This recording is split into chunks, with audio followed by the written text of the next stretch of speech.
Hey everybody, my name is Marcus, and in this video I will show you a simple way how you can easily change your microphone in Google Meet. So let's start. The first thing you want to do is when you're in Google Meet, go to right top corner to the settings menu.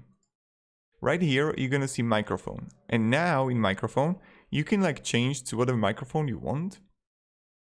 You can change to multiple choices, and then when you're gonna choose this one, you're always gonna see if it's working or no next to the microphone logo, or how will I call it, microphone symbol.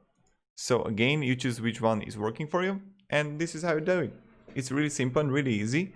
So thank you very much everybody for watching. If you have any questions, guys, ask me down in the comments. I'll be really happy to help you and provide you some guidance and support. You know how it goes, you know how it works. So yeah, have a great day and goodbye.